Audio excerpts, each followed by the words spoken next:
Hello students, ఈరోజు మీకు important case study చెప్తున్నానండి. అది మార్కోవిస్ మోడల్, మోడర్న్ ప్రాఫిట్ థియరీ అని కానీ మీన్ వేరియన్స్ మోడల్ అని కానీ పిలుస్తామండి.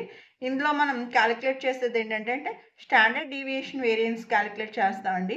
అలాగే పోర్ట్ఫోలియో రిటర్న్, పోర్ట్ఫోలియో రిస్క్, మనకి ఆర్ అన్న వాల్యూ ఎంత ఉంది, రిస్క్ పర్సంటేజ్ ఎలా ఉంది అంటే మనకి కోరిలేషన్ కోఎఫిషియంట్ కూడా ఇందులో క్యాలిక్యులేట్ చేస్తామండి. అంటే రెండు సెక్యూరిటీస్ మధ్య ఉన్నటువంటి పోర్ట్ఫోలియో యొక్క రిస్క్ ఎంత ఉంది అంటే రెడ్యూస్ చేయడానికే చూస్తామండి, ఎక్కువ కాదు.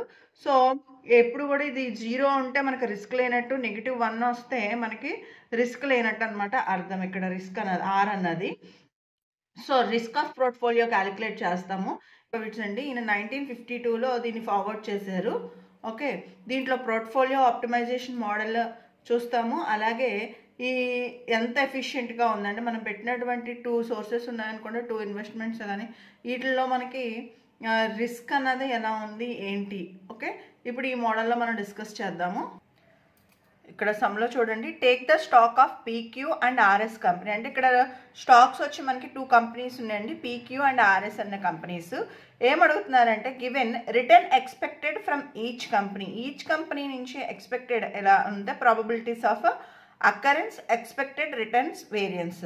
సో ఇప్పుడు మనం క్యాలిక్యులేట్ చేయాల్సింది ఏంటంటే ఎక్స్పెక్టెడ్ రిటర్న్ అలాగే వేరియన్స్ మనం క్యాలిక్యులేట్ చేస్తాం. అంటే portfolio return, portfolio risk calculation అన్నది మీరు ఇక్కడ చూస్తారండి. ఓకే, మీరు ఇక్కడ సమ్లో చూసినట్టయితే stock PQ, stock RS return percentage ఎంత ఉందంటే 11 or 17 అండి. అదే స్టాక్ ఆర్ఎస్ కంపెనీకి వస్తే మనకి స్టాక్ వచ్చి రిటర్న్ పర్సెంట్ 20 or 8. అదే ప్రాబబిలిటీ ఉంటే 0.5 ఈచ్ రిటర్న్. 0.5 అన్నది ఈచ్ రిటర్న్ ఇక్కడ ఉన్నటువంటి మనకి ప్రాబబిలిటీ అనమాట. అయితే మనం ఇది ఫైండ్ అవుట్ చేయాలంటే మనం ఏం ఫైండ్ అవుట్ చేస్తామండి, ఎక్స్పెక్టెడ్ రిటర్న్. ఇక్కడ మనకి ఎక్స్పెక్టెడ్ రిటర్న్ ఎలా క్యాలిక్యులేట్ చేస్తామండి, ఎక్స్పెక్టెడ్ రిటర్న్ ఎలా అంటే పిఐ రిటర్న్ ఎలా క్యాలిక్యులేట్ చేస్తామంటే మనకు ఉన్నటువంటి ప్రాబబిలిటీస్ ఏంటంటే ప్రాబబిలిటీ అకరెన్స్ 0.5 ఈచ్ రిటర్న్ అన్నారు కదా.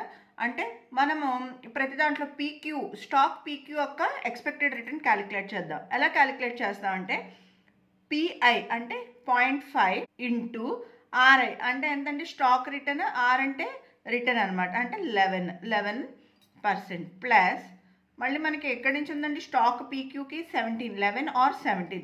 సో మళ్ళీ ఎక్స్పెక్టెడ్ రిటర్న్ 0.5 ఇంటూ 17. ఓకే, ఇది కనుక మనకు క్యాలిక్యులేట్ చేస్తే మనకు వచ్చేటటువంటి వాల్యూ ఎంత అంటే 14.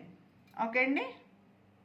అలాగే ఎక్స్పెక్టెడ్ రిటర్న్ యొక్క వాల్యూ స్టాక్ ఆర్ఎస్ కనుక క్యాలిక్యులేట్ చేస్తే మనకి ఇచ్చినటువంటి పిఐ ఎంతండి ప్రాబబిలిటీ 0.5 ఇంటూ స్టాక్ ఎంతండి, ఫస్ట్ స్టాక్ వచ్చి 20 ప్లస్ నెక్స్ట్ వన్ వచ్చి 8, 5 ఇంటూ 8 ఈజ్ ఈక్వల్ టు మనం క్యాలిక్యులేట్ చేస్తే ఇది కూడా మనకి 14 వచ్చింది. అంటే ఇక్కడ మనకి ఎక్స్పెక్టెడ్ రిటర్న్ వాల్యూ ఎంత వచ్చిందండి 14. పీక్యూకి కూడా 14, ఆర్ఎస్కి కూడా స్టాక్ మనకి 14. సో మనం ఇప్పుడు ఏం కట్టాలండి, వేరియన్స్ కట్టాలి. మనం ఏమడిగారు సమ్లో, మనల్ని మార్కోవిట్ మోడల్లో క్యాలిక్యులేట్ చేసేటప్పుడు మనం ఫైండ్ అవుట్ చేయాల్సింది ఏంటంటే వేరియన్స్, పోర్ట్ఫోలియో రిటర్న్, పోర్ట్ఫోలియో రిస్క్ని మనం క్యాలిక్యులేట్ చేస్తాం. ఓకే, ఇప్పుడు మనం వేరియన్స్ ఫైండ్ అవుట్ చేద్దాం. వేరియన్స్ ఫైండ్ అవుట్ చేయాలంటే మనం వేరియన్స్ యొక్క ఫార్ములా చూద్దాం. వేరియన్స్ యొక్క ఫార్ములా ఏంటంటే variance is equal to, variance formula ఏంటంటే P into R minus ER whole square. అంటే ఇక్కడ మనకి పి అంటే ఏంటి, ప్రాబబిలిటీ పర్సంటేజ్ ఎంత అండి ఈచ్ రిటర్న్ 0.5 ఇంటూ ఆర్ అంటే మనకి ఇక్కడ ఉన్నటువంటి రిటర్న్ పర్సంటేజ్ ఎంత మనకి స్టాక్ పీక్యూకి వచ్చి 11 to 17. So ER expected return ఎంత మనకి 14. సో ఇప్పుడు మనం ఏం చేస్తాము, స్టాక్ పీక్యూకి 11 or 17 కూడా మనం ప్లస్ చేస్తాము. అలాగే స్టాక్ ఆర్ఎస్ కూడా మనం ఏం చేస్తాం అంటే ఎడిషన్ చేస్తాం అనమాట, 20 + 8 వరకు కూడా. అది ఎలా చేయాలనేది ఇప్పుడు నేను మీకు చూపిస్తాను క్యాలిక్యులేషన్. ఓకే, చూడండి పీక్యూ వేరియన్స్ అని ఎలా క్యాలిక్యులేట్ చేయాలి అంటే పీక్యూ ఈజ్ ఈక్వల్ టు 0.5 అంటే ఇక్కడ ఉన్నటువంటి ప్రాబబిలిటీ ఈచ్ రిటర్న్ 0.5 ఇంటూ మనకి ఉన్నటువంటి స్టాక్ పీక్యూ యొక్క రిటర్న్ పర్సంటేజ్ ఏంటంటే 11 ఆర్ 17, 11 ఆర్ 17 కాబట్టి ఫస్ట్ 11, సెకండ్ వచ్చేసరికి మనకి 17, 11 మైనస్ 14 అంటే ఎక్స్పెక్టెడ్ రిటర్న్ క్యాలిక్యులేట్ చేసాం కదండి. మీకు ఆల్రెడీ ప్రీవియస్ క్లాస్లో ఎక్స్పెక్టెడ్ రిటర్న్ క్యాలిక్యులేషన్ చెప్పానండి. PI into RI minus ER అని మనం క్యాలిక్యులేట్ చేసాం కదండి. అంటే ఆర్ఐ మైనస్ ఈఆర్ అన్నది క్యాలిక్యులేట్ చేసి మనం ఫైండ్ అవుట్ చేసాం చూడండి ఎక్స్పెక్టెడ్ రిటర్న్. ఇక్కడైతే మనకి సింపుల్గా ఏంటంటే ఆల్రెడీ వాళ్ళు మనకి ప్రాబబిలిటీ అన్నది ఇచ్చేసారు. సో ఈఆర్ అన్నది మనం ఎలా క్యాలిక్యులేట్ చేసామంటే ఉన్నటువంటి రిటర్న్ బేస్ చేసుకొని 0.5 ఇంటూ 11 అంటే ఫస్ట్ 11 to 17 కాబట్టి మనం ఫైండ్ అవుట్ చేసాము. ఇక్కడ మీరు చూసినట్టయితే ఎక్స్పెక్టెడ్ రిటర్న్ ఈఐ. సో దాన్ని బేస్ చేసుకుంటే మనకు వచ్చినటువంటి ఈఆర్ వాల్యూ ఎంతండి 14 ఎక్స్పెక్టెడ్ రిటర్న్. సో ఈ 14 అంటే ఫస్ట్ వన్ ఎంతంటే 11 minus 14 whole square plus 0.5 into 17 minus 14 whole square. ఈ 11 ఆర్ 17 అన్నది ఇక్కడదండి. అంటే పీక్యూ వేరియన్స్ని కడితే మనకు వచ్చినటువంటిది వాల్యూ 9.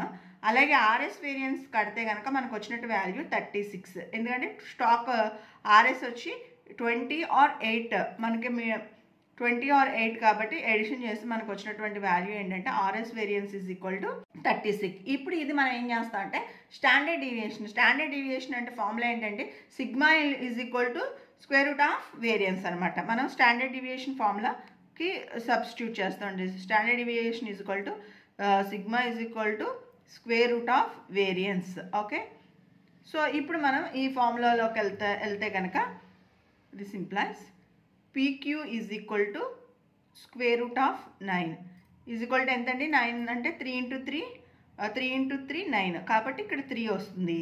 అలాగే మనకి ఆర్ఎస్ వేరే స్టాండర్డ్ డీవియేషన్ కనుక చూస్తే 36 కాబట్టి స్క్వేర్ రూట్ 36 ఈక్వల్ టు 6 మనకి ఇక్కడ వాల్యూ వస్తుంది. అంటే standard deviation of PQ is equal to 3, standard deviation of RS is equal to 6. అదే కనుక వేరియన్స్ అయితే 9 36, అదే స్టాండర్డ్ డీవియేషన్ అయితే 3 6, 2 స్టాక్స్ కంపారిజన్. ఇప్పుడు మనం ఫైండ్ అవుట్ చేయాల్సింది ఏంటంటే పోర్ట్ఫోలియో రిటర్న్, పోర్ట్ఫోలియో రిస్క్. ఓకేనండి, పోర్ట్ఫోలియో రిటర్న్ క్యాలిక్యులేట్ చేసేటప్పుడు ఇక్కడ మనకు సమ్లో స్టేట్మెంట్ ఇస్తాడండి. Suppose investors hold 2/3 of PQ and 1/3 of RS, the return can be calculated as. అంటే ఇక్కడ మనకి 2/3 ఆఫ్ స్టాక్ వచ్చి ఏంటండి హోల్డ్ చేసేది, ఇన్వెస్టర్ హోల్డ్ చేసేది 2/3 ఆఫ్ PQ.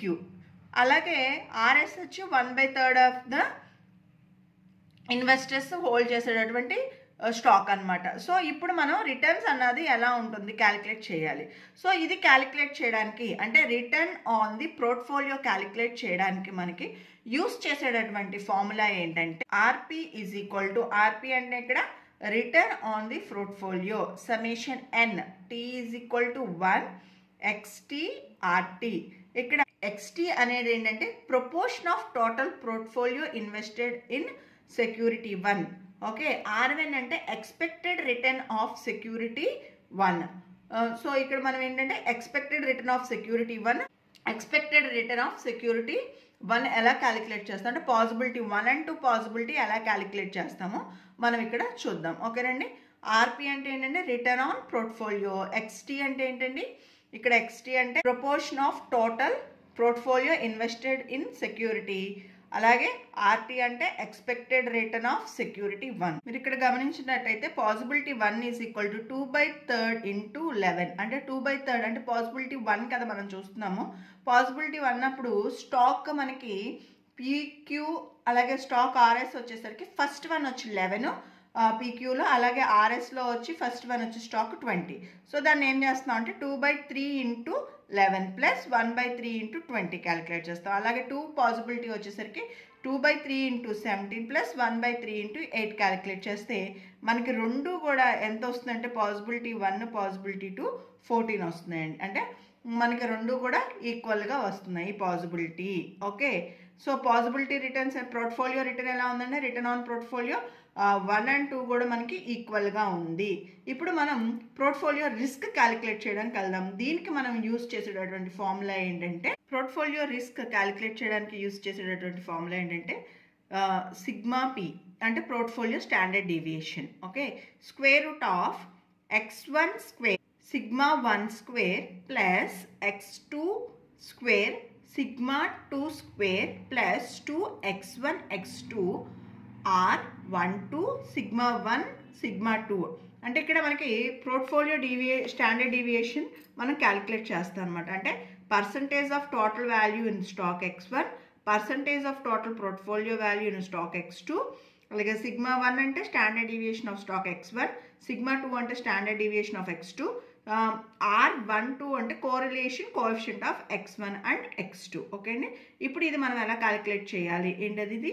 ఇది మనం క్యాలిక్యులేట్ చేస్తే పోర్ట్ఫోలియో స్టాండర్డ్ డీవియేషన్ అనేది పోర్ట్ఫోలియో రిస్క్ అనమాట. పోర్ట్ఫోలియో రిస్క్ క్యాలిక్యులేట్ చేయడానికి మనం యూజ్ చేసేటటువంటి formula portfolio standard deviation is equal to square root of x12 sigma 1 square plus x2 square sigma 2 square plus 2x1 x2 r12 sigma 1 sigma 2. Okay. Are అంటే మనం ఇక్కడ ఏం చెప్తున్నాం అంటే కోఎఫిషియంట్ కోరిలేషన్ అని చెప్తున్నాం అండి. అంటే ఇది ఫైండ్ అవుట్ చేయడానికి ఫార్ములా ఏంటంటే covariance of x12 by sigma 1 sigma 2. ఇది ఎలా క్యాలిక్యులేట్ చేస్తామంటే మనము ఎక్స్పెక్టెడ్ రిటర్న్ క్యాలిక్యులేట్ చేస్తాం చూడండి. Stock PQ, stock RS 11 or 17 వచ్చి రిటర్న్ పర్సెంట్, 20 or 8 వచ్చి ఆర్ఎస్ పర్సెంటేజ్. సో దీన్ని బేస్ చేసుకుని ఇప్పుడు మనం ఏంటంటే కోవేరియన్స్ ఆఫ్ x12 ఎలా అన్నది మీకు ఇందులో కూడా 1 and 2 అన్నది కూడా మనం ఇక్కడ సమ్లో కనుక ఇవ్వకపోతే ఎలాగా ఫైండ్ అవుట్ చేస్తాం అన్నది ఈ సమ్లో చూపిస్తాం. జనరల్గా అయితే మీకు కేస్ స్టడీలో ఇచ్చినప్పుడు వాల్యూస్ అన్నీ ఇచ్చేస్తాడండి. ఇచ్చేస్తే మీరు ఫార్ములా సబ్స్టిట్యూట్ చేసి అది ఎలా వస్తుంది అన్నది క్యాలిక్యులేట్ చేయాలి. సమ్ టైమ్స్ ఇవ్వనప్పుడు మీరు ఏం చేయాలంటే ఫార్ములాస్ యూస్ చేసుకుని క్యాలిక్యులేషన్ అన్నది చేయాలండి. ఓకే. కోవేరియేషన్ ఆఫ్ x12 అనేది 12 కాదు, 1-2ని ఎలా క్యాలిక్యులేట్ చేస్తున్నామంటే 1/n summation I is equal to 1 r1 minus r1 bar into r2 minus r2 bar. ఇక్కడ మీకు 1 and 2 అంటే ఇప్పుడు మనం స్టాక్ 1 and 2 బేస్ చేసుకుని కడుతున్నాం కాబట్టి ఇక్కడ మనకు 2 స్టాక్స్ ఉన్నాయి కాబట్టి 1/2 నెంబర్ ఆఫ్ అబ్జర్వేషన్ వచ్చేసి మనకి 2 స్టాక్స్ అనమాట. సో ఇక్కడ 1/2 summation r1 minus r1 bar అంటే r1 బార్ అన్నది ఇక్కడ మనకి ఎక్స్పెక్టెడ్ రిటర్న్ అనమాట. ఎక్స్పెక్టెడ్ రిటర్న్ ఏంటంటే మనకు వచ్చింది 14. సో ఎక్స్పెక్టెడ్ రిటర్న్ని మనం దేంతో చేస్తున్నాం? r1 అంటే first stock 11. Okay. First stock 11 పీక్యూలో, అలాగే సెకండ్ స్టాక్ 20 ఆర్ఎస్లో. దీన్ని మనం క్యాలిక్యులేట్ చేసే విధానం మీకు చూపిస్తాను.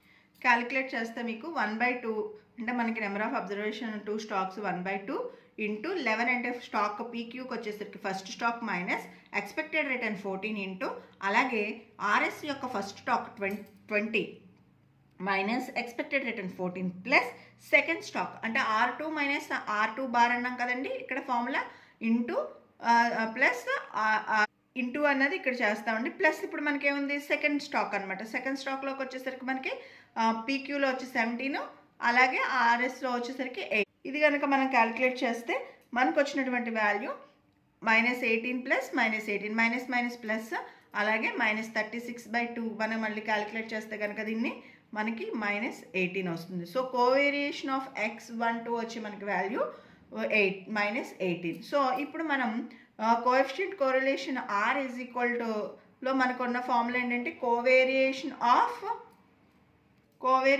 Of x12 divided by sigma 1 sigma 2 is equal to మనకేంటి వచ్చిన వాల్యూ ఏంటంటే -18 బై సిగ్మా 1 అంటే మనకి 3 అలాగే సిగ్మా 2 అంటే మనకు వచ్చింది 6. అంటే ఇందాక మనం ఫైండ్ అవుట్ చేసాం చూడండి స్టాండర్డ్ డీవియేషన్ ఫైండ్ అవుట్ చేసినప్పుడు మనం స్క్వేర్ రూట్ ఆఫ్ వేరియన్స్ చేసాం కదండి ఆ వాల్యూస్ అనమాట. ఈజ్ ఈక్వల్ టు మనకు వచ్చేటటువంటి వాల్యూ ఎంతండి? -1 అనమాట. సో ఇక్కడ మనకు కోవేరియేషన్ ఆర్ వాల్యూ ఎంతండి? -1. ఇక్కడ మనం కనుక ఫార్ములాలో సబ్స్టిట్యూట్ చేయాలండి.